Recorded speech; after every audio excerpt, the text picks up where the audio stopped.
L'autre solution pour insérer une image, je pense que vous la connaissez. Vous allez sur internet faire une petite recherche.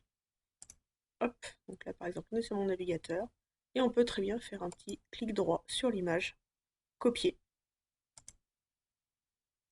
Hop, on se remet dans le document, toujours faire un petit clic, hein, sinon on n'est pas sûr qu'on est dans le document. Et clic droit, coller. Voilà, vous voyez. Le glisser-déposer, ça marche bien aussi, hein. Vous avez votre image, vous tirez avec le clic gauche, ça marche pas trop mal.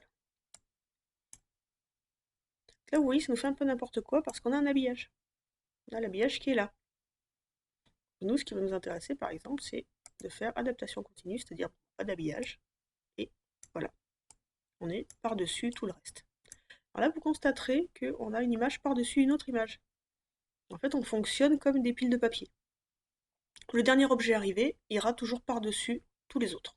Ok? Donc si ça ne vous intéresse pas et que vous voulez mettre ce logo-là par-dessus celui-là, donc on sélectionne celui-là et on regarde toujours dans notre barre d'outils images, et là on a un système, comment on peut appeler ça, de calque, de pile de papier, où on va mettre au-dessus de la pile celui-là ou celui-là en dessous de la pile.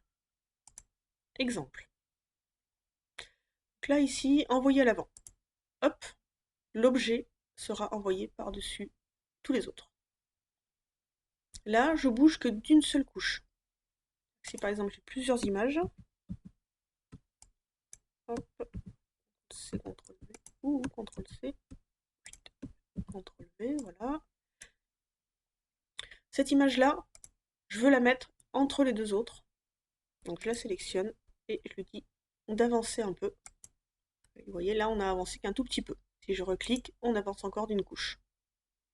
Ça c'est à savoir, hein, parce que de temps en temps, vous vous prenez la tête pour ce genre de choses, alors que finalement les menus sont tous là. Bon mais finalement, qu'est-ce qu'on a après? Je recule. Voilà, je recule de 1, je recule de 2. Là je me mets devant. Donc du coup celui-là c'est je me mets en fond. Et du coup je peux promener mon image par derrière